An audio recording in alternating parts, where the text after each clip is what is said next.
Hello and welcome to another edition of National Focus. I'm Kimani Saint-Jean. In the headlines, a national strategy to address leptospirosis being developed at a 3-day regional meeting here, and the Ministry of Culture and the Ministry of Tourism join efforts to host a Creole Symposium and exposition as part of Independence celebration. Details of these and other stories right after the break. Hey, I had a good time in town last week with a pretty girl, man. Hey, carry me next time when you're going now. When we get paid Friday, we gonna go. Careful, they might catch AIDS. AIDS? Them girl pretty. Them girl can't get AIDS, man. I think it's only ugly women have AIDS. Anybody could get it. If you get sick, what you can tell your wife? Hey, your wife, come in. Hey, change the topic. Change the topic. Your family depends on you. Don't take home AIDS. Do you have uncovered water storage drums around your home? Do you dispose of old tires, cans and old containers capable of holding water anywhere in your environment? Are you being bitten by mosquitoes, particularly at dusk and early morning? Do you keep houseplants in water? Do you spend your hard-earned cash to control mosquitoes? Has your community experienced dengue fever outbreaks? If your answer is yes to at least 3 questions above, you are at risk to dengue fever. Join the fight against dengue fever. The responsibility for a dengue-free Dominica lies with you. So, get rid of the Aedes aegypti mosquito. The facts as they are, brought to you every day. Only on GIS Channel 7.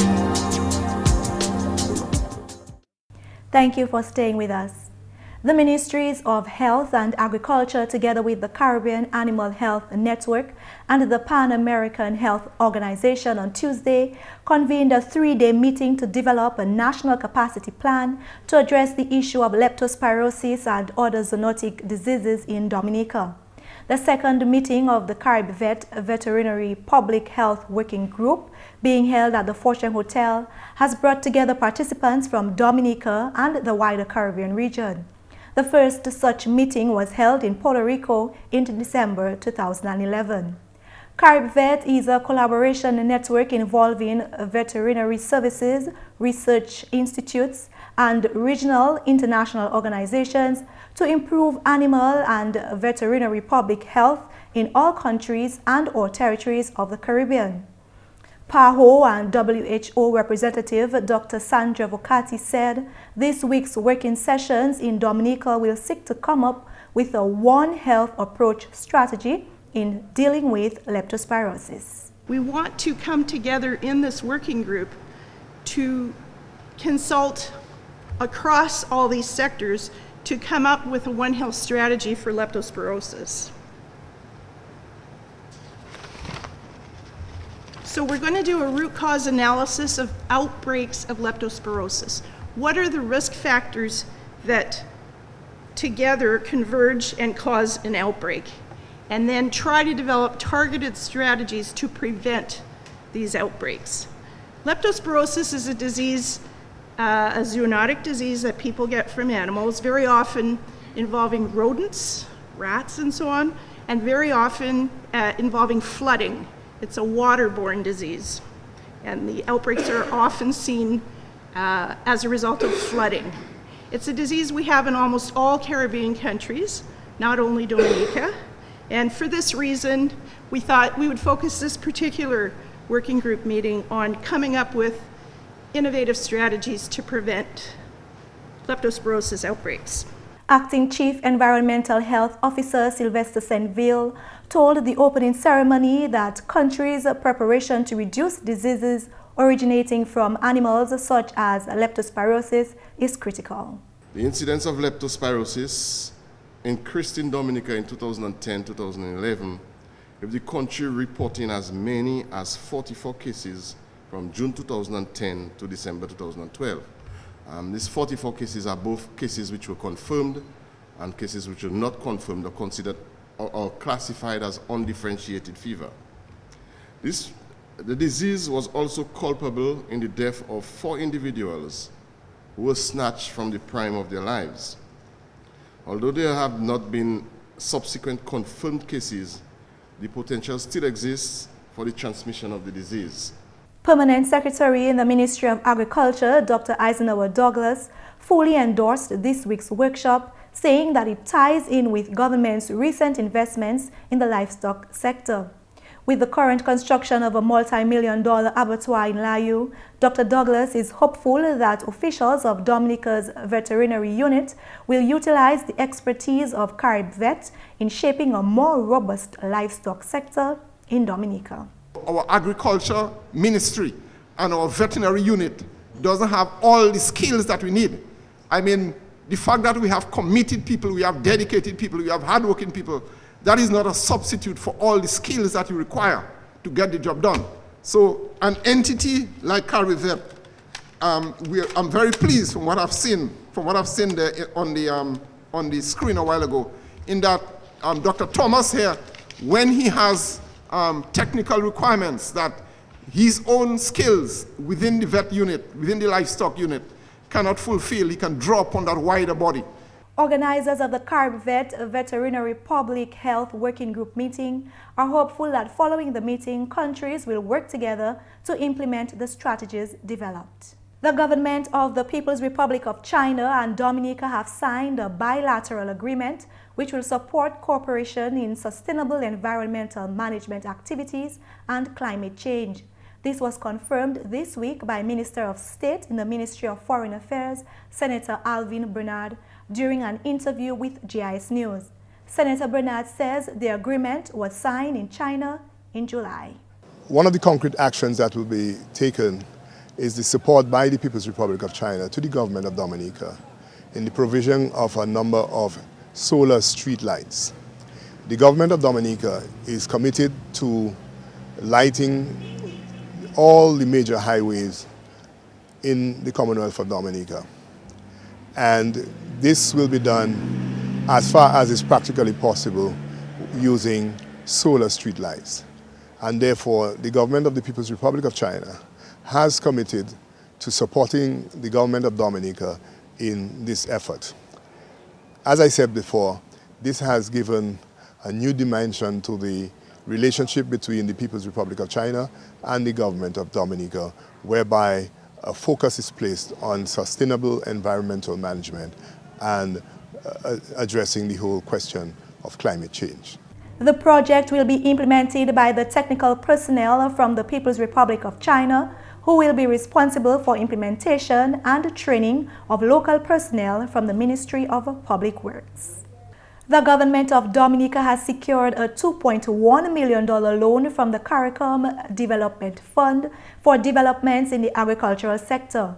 Minister for Trade, Honorable Dr. John Colin McIntyre, spoke with GIS News on Monday about the allocation of the loan funds. This loan will go towards $500,000 will go towards production support in agriculture in terms of producing the necessary crops for export. Also, we have another $500,000 which will go towards the marketing support.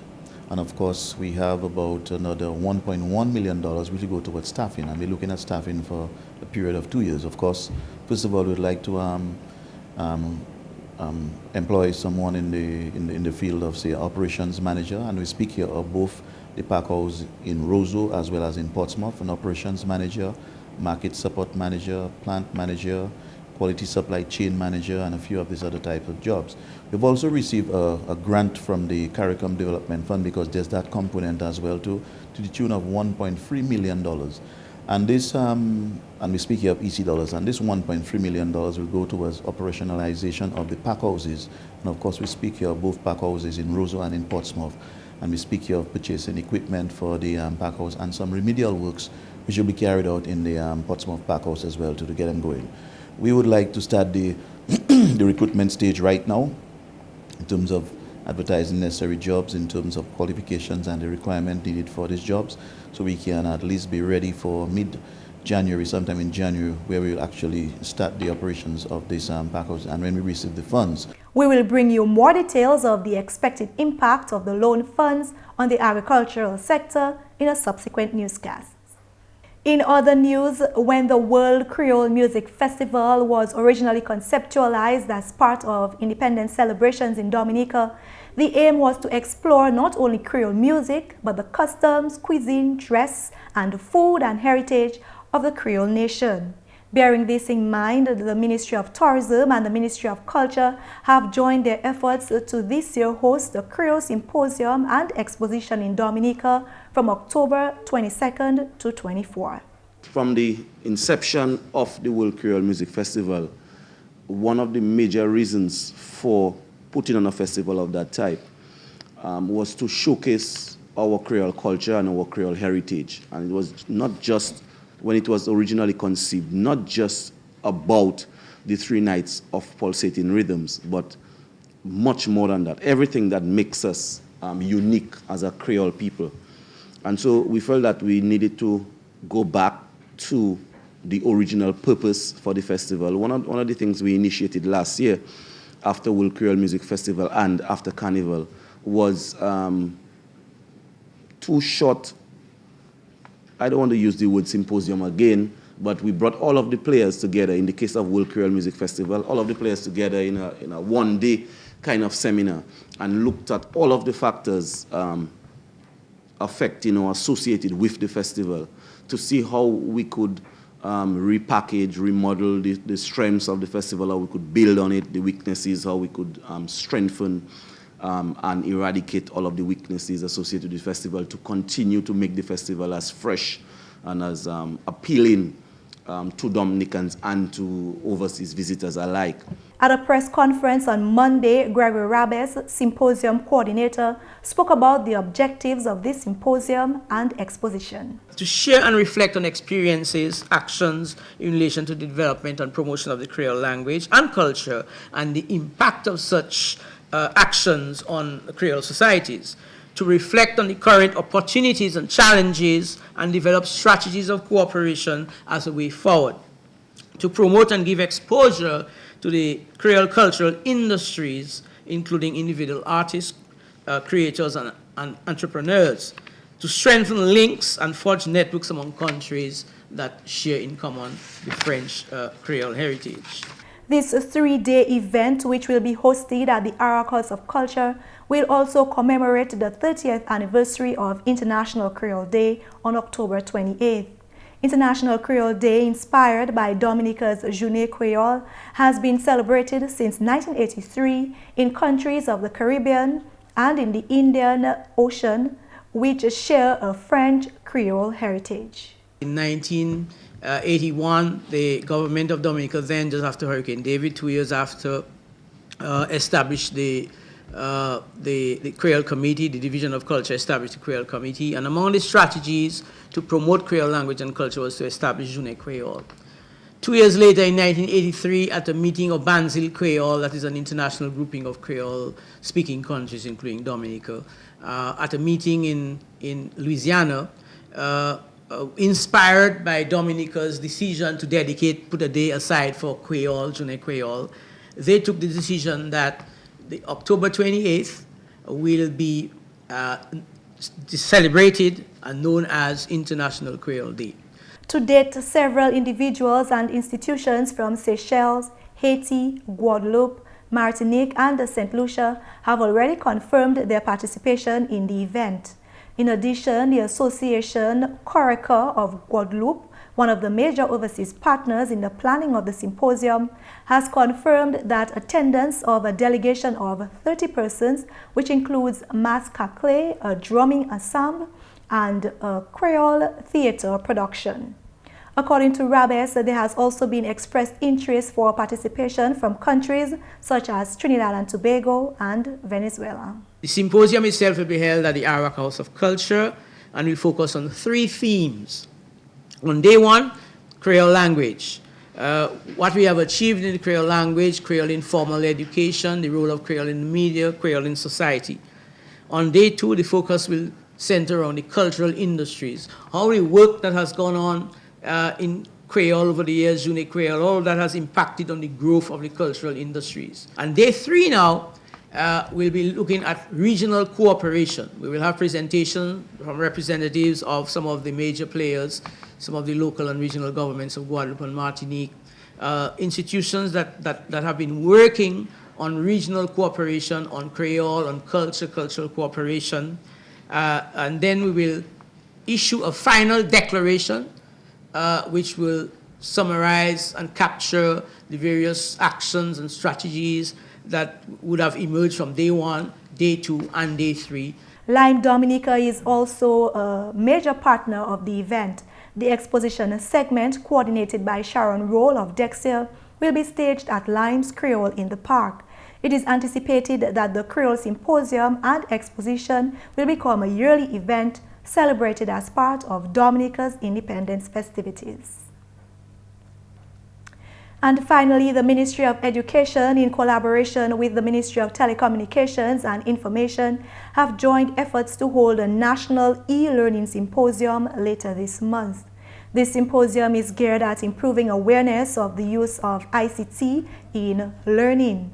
The professional services of Dominican-born Dr. Laurel John Baptist has been secured for facilitating the symposium.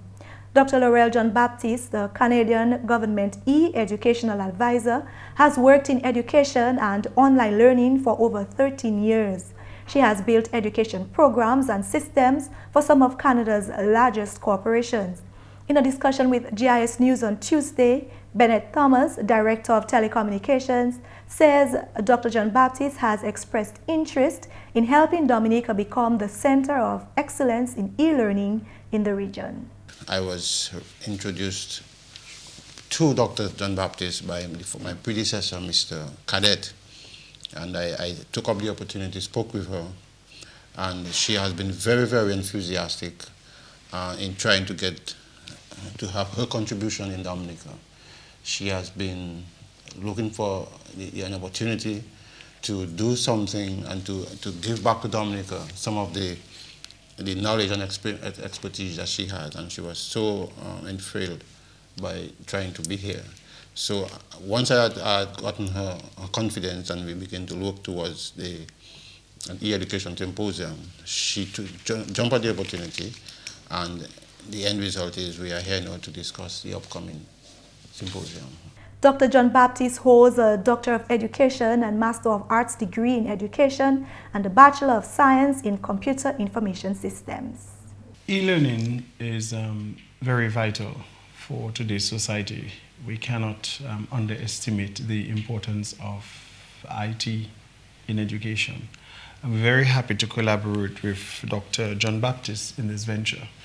We see that from her background, her involvement in the e-educational aspect in Canada, as well as her pioneering work and the number of awards that she has won in Canada, that we can look forward to a very successful and interesting week on e-learning. When we look at the changes taking place in society today, when we look at the realm of education in which our students have to be exposed, when we look at the challenges that they face from a globalized point of view, and we know the world in which they are going to inherit, in which they have to work, we cannot underscore the importance of information communication technology in education. The symposium, which will run from September 23rd to 26th, will cater to the needs of young entrepreneurs, as Dr. John Baptist will share tips and strategies for building successful technology companies. Educators and administrators will also be enlightened on the technologies that affect how teachers teach and the students learn. Day 3 of the symposium will help students understand how technology is changing education. Abraham Durand, TVET coordinator, formerly ICT coordinator, will also address the symposium and speak to the dynamics of a school learning network. We are actually transforming the way we deliver education by teaching our students how to learn. And one of the critical means of doing this with the use of ICT is to set up what is called a school learning network, where the school provides access to online resources Whether it is stored locally, whether it is stored anywhere, it is stored. But when you log into your computer, that you actually log into a network that is a learning environment in itself. So you start learning and you start interacting with learning materials from the word go that you set up your computer. Plans are also in place for a discussion on learning in the digital, the benefits to developing countries like Dominica, at the UE Open Campus on September 25th. The Ministry of Education is appealing to all to participate in the e-learning symposium. And that's the English segment of the news. McPherson St. Luce is up next with Creole Highlights. Allô tout le monde, bienvenue à cette nouvelle en créole. Non moins, c'est McPherson St. Luce. Premièrement, ministère de l'Éducation, Honorable Peter Saint-Jean, qui a assez étudiants qui ont tapé assistance au gouvernement pour prendre l'éducation à eux sérieux, ça fait où le gouvernement a dépensé autant d'argent assisté. Honorable Saint-Jean fait parole qui étudiants qui méritent passer en cette guade si on n'est pour taper assistance au gouvernement. Le gouvernement Dominique, nous un programme là, nous avons assisté étudiants qui attendaient State College, Dominica State College, qui ont des difficultés, la famille a des difficultés pour payer tuition là. Et ça nous a fait, nous avons payé tuition là, bah c'est étudiants ça yo. Mais nous avons observé qu'il y a un lot mamaï qui faut un travail là yo ka faire. Pour raison ça là, yo ka passer mais yo pas ka passer avec un grade ça nous ka crier en GPA grade point average qui nous ça dit qui bon. Pour raison ça là, nous ka dit si un étudiant en doit bénéficier d'un programme gouvernement là nous ka aider yo payer tuition là, il ni pour travailler à une manière qui nous satisfait et puis nous ka dit grade point average GPA en doit 2.75. Ici posé ni 2.75 GPA 2.75. Et si un étudiant trouve quoi plus bas qui grade point average ça là qui nous commandé gouvernement payer ba étudiant ça là. Alors, nouvelle, un grand meeting qui a mené ensemble Dr. Beth hors de pays Kawaïb, qui a en place en Dominique Simensalam.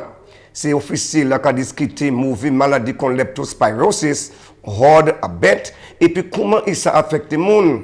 Organisation Carib VET en collaboration et puis par WHO qui a organisé un meeting salam.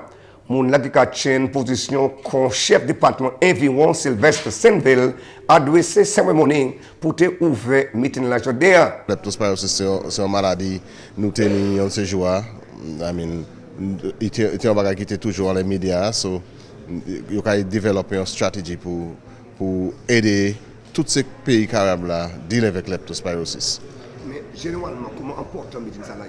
Eh bien, il est bien important parce que vous savez, en 2010, 2011, pour 2011, nous tenions leptospirosis en pays. Nous tenions un lot de monde malade avec leptospirosis admis dans l'hôpital avec 2-3 monde morts avec leptospirosis. So, ici, un workshop, ça là, c'est un workshop pour développer une stratégie pour ça. Avec, vous savez, nous, même si nous parlons de leptospirosis actuellement dans le monde, mais nous, still, c'est animal là, c'est bête là qui ça carry leptospirosis, qui apporte leptospirosis. Watt, tout ça, nous tout connaissons contre ces watt là. Mais à part pour ces watt là, nous l'autre animal, nous l'autre bête qui ça carry leptospirosis. Swine, bête, mouton, cabrit, tout ça carry leptospirosis. Donc c'est un important meeting. À la nouvelle, ministre de l'Éducation, collaboration et puis ministre Information, Communication, qu'a tapé service dominicain Dr. Laurel John Baptiste pour chaîne symposium ICT en Dominique, plus tard mois cela. Dr. John Baptiste n'a autant d'expérience ou là il déjà travaillé en gros compagnie au Canada. Si le parole Dr. John Baptiste est bien excité pour visiter Dominique, où là il veut faire une contribution spécialement par GNS à Paylam, qui a concerné ICT. Symposium ça là qui est ouvert officiellement à le 23 mois ça là. Finalement, le ministre de l'Agriculture a formulé une policy qui est gouverner l'agriculture en Dominique. Parole celle-là sortie du directeur agriculture, M. Ricky Brumand. Nous travaillons pour faire cette policy, ça a venu pour un bout en mois de décembre. L'année ça, nous travaillons avec ICA, nous travaillons avec Office NEO pour faire ça fait. Nous travaillons à cette policy pour répéter à présent. Nous avons meeting avec plusieurs monde, différents groupes, différents agencies en pays là. Nous avons fait pour faire cette qui en décembre, policy ça arrivé cabinet là pour yo ça travailler en là aussi. Policy ça c'est un document qui aide ministère de l'Agriculture pousser à ces progrès pour développement secteur. Il involve plusieurs différents bails. Nous parler contre sécurité manger, nous parler contre sécurité nutrition dans le pays là, nous parler contre environnement là, nous parler contre comment nous ça exporter en l'autre pays. Nous voulons faire tout ça pour faire certain que mon pays là, habitant pays là, taper hors secteur agricole, ça est vraiment ça. Messieurs, mesdames, ça c'est tout pour nouvelles en créole pour à présent. Non, moi c'est McPherson St. Luce. Au revoir. Stay with me for your tip of the day. Do you have uncovered water storage drums around your home? Do you dispose of old tires, cans and old containers capable of holding water anywhere in your environment? Are you being bitten by mosquitoes, particularly at dusk and early morning? Do you keep houseplants in water? Do you spend your hard-earned cash to control mosquitoes? Has your community experienced dengue fever outbreaks? If your answer is yes to at least 3 questions above, you are at risk to dengue fever. Join the fight against dengue fever. The responsibility for a dengue-free Dominica lies with you. So, get rid of the Aedes aegypti mosquito.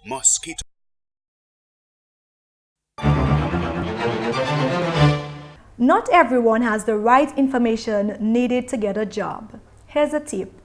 Dress properly for your interviews, even if you don't need to. You will still impress the interviewer if you dress to impress.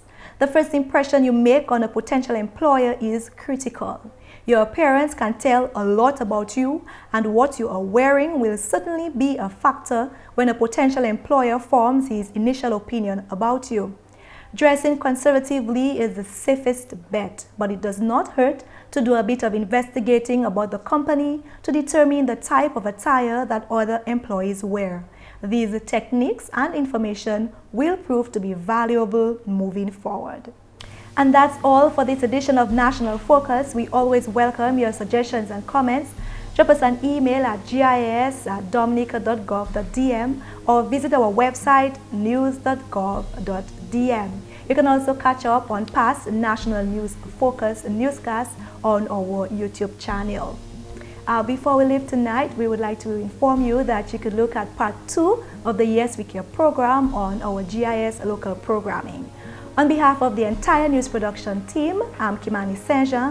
Thank you for watching.